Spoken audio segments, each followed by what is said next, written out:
എല്ലാ കൂട്ടുകാർക്കും ഹക്കൂസ് കാർട്ടൂൺ അക്കാഡമിയുടെ പുതിയൊരു കാർട്ടൂൺ മീഡിയയിലേക്ക് സ്നേഹപൂർവ്വമായ സ്വാഗതം.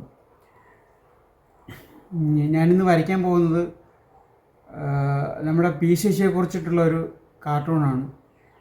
പി ശശി ആണ് സകല പ്രശ്നങ്ങൾക്കും അടിസ്ഥാന കാരണമെന്നും പി ശശിയെ ഇറക്കി വിട്ടാൽ മാത്രമേ കേരള രാഷ്ട്രീയം ഗുണം പിടിക്കത്തുള്ളൂന്നും പറഞ്ഞുകൊണ്ട് നിരവധി പേര് രംഗത്ത് വന്നിട്ടുണ്ട്. ഇപ്പോൾ പ്രതിപക്ഷ നേതാവും പി വി അൻവർ, അദ്ദേഹത്തിൻ്റെ കൂട്ടാളികൾ, അങ്ങനെ നിരവധി പേര് പറയുന്നത് പി ശശിയെ ഇറക്കി ചാണകവെള്ളം തെളിച്ചാൽ മാത്രമേ ഭരണരംഗം സംശുദ്ധമാവൂ എന്നാണ്. എന്നാൽ നമ്മുടെ ഭരണകക്ഷിയും മുഖ്യമന്ത്രിയും അവകാശപ്പെടുന്നത് അദ്ദേഹം എല്ലാം തികഞ്ഞ ഒരു പരിപൂർണ പുരുഷനാണ്. അദ്ദേഹത്തെ ഒരിക്കലും കൈവിടാൻ പറ്റത്തില്ല. അദ്ദേഹത്തെ കൈവിട്ടാൽ ഈ കേരളം കടലിൽ താണു പോകും എന്നാണ് ഭരണകക്ഷിയും നമ്മുടെ ഇരട്ടച്ചങ്കനും ഒക്കെ പറയുന്നത്. അപ്പോൾ ഇത്രയും അപവാദങ്ങളും പ്രശ്നങ്ങളും നേരിട്ടിട്ടും ഇദ്ദേഹത്തെ വിടാതെ കൂടെ കൂട്ടിയിരിക്കുന്ന നമ്മുടെ ഇരട്ടച്ചങ്കിനെ കുറിച്ചാണ് ഇന്നത്തെ കാർട്ടൂൺ. എല്ലാ മാന്യപ്രേക്ഷകർക്കും ഒരിക്കൽ കൂടി ഈ വീഡിയോയിലേക്ക് സ്നേഹപൂർവ്വമായ സ്വാഗതം. കാർട്ടൂണിൻ്റെ റഫ് ഞാൻ ഇട്ടിട്ടുണ്ട്.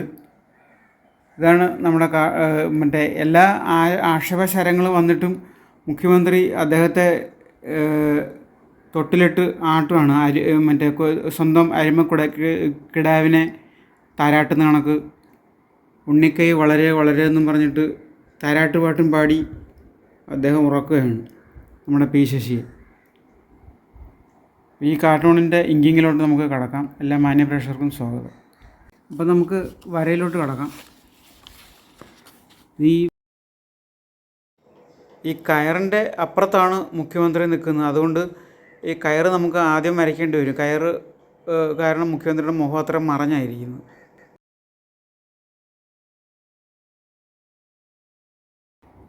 പി ശശിയും MR അജിത് കുമാറിനെയൊക്കെ മുഖ്യമന്ത്രി ഇങ്ങനെ താരാട്ട് പാടി പാലൂട്ടി ഉറക്കുകയാണ്, വളർത്തുകയാണ് നമ്മൾ. പക്ഷേ ഈ അജിത് കുമാറിൻ്റെ കാര്യം നമ്മളിതിനകത്ത് പറയുന്നില്ല പ്രത്യേകിച്ച്.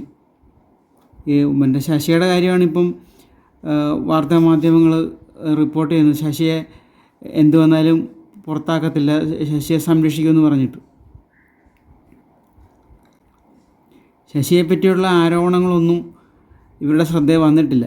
ശശിയെ പറ്റിയുള്ള പരാതികൾ അൻവർ എഴുതി കൊടുത്ത പരാതിയിലും ഇല്ലെന്നാണ് നമ്മുടെ ഗോവിന്ദൻ മാഷൊക്കെ പറയുന്നത്.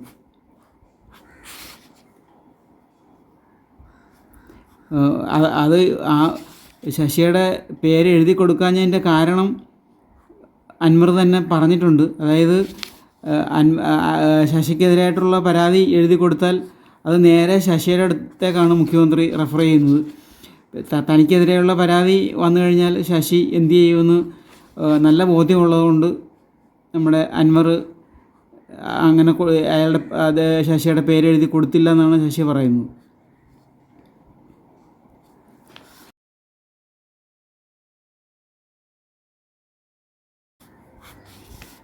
ഇത് കണക്ക് നമ്മുടെ ഒന്നാം പിണറായി സർക്കാരിൻ്റെ സമയത്ത് സ്വപ്ന സുരേഷിൻ്റെ കേസിൽ നമ്മുടെ ശിവശങ്കറിനെ പറ്റി 100,000 ആരോപണങ്ങൾ ഉയർന്നു വന്നപ്പോഴും ശിവശങ്കർ നല്ലവനാണ്, ശിവശങ്കർ മഹാനാണ് എന്ന് പറയുന്ന നടന്നിരുന്ന ആളുകൾ അവസാന നിമിഷം ശിവശങ്കരെ തള്ളിപ്പറഞ്ഞ് ശിവശങ്കരൻ ചതിച്ചു, വഞ്ചിച്ചു, വർഗവഞ്ചകനാന്നൊക്കെ പറയേണ്ടി വന്നു. പക്ഷേ ഇപ്പം ഇതൊന്നും കുറച്ചുകൂടെ മൂത്ത് കഴിഞ്ഞിട്ട് അങ്ങനെയൊക്കെ അവർ ഈ ശശിയെപ്പറ്റി പറയത്തുള്ളായിരിക്കും. കുറച്ചുകൂടെ കേസുകൾ വെളിയിൽ വരാനുണ്ട്, കുറച്ചുകൂടെ ആരോപണങ്ങൾ വരാനുണ്ട്.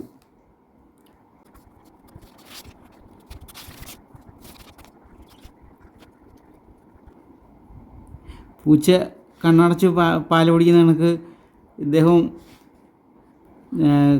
കണ്ണടച്ച് തൊട്ടിൽ നല്ല സുഷുപ്തിയിലാണ്. ഇത് ഈ പുറത്ത് നടക്കുന്ന കോലാഹലമൊന്നും പാവം ഇദ്ദേഹം അറിയുന്നില്ല.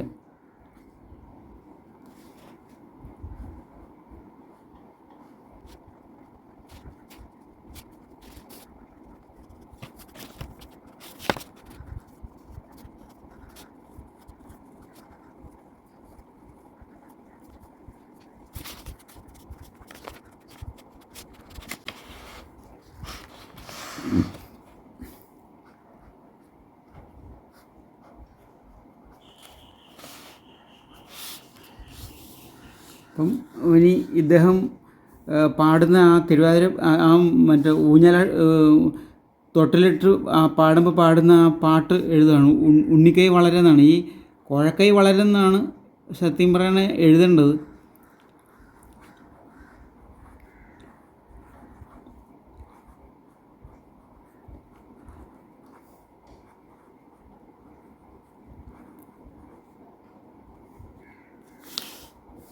ആണ് അദ്ദേഹം പാടുന്നത്.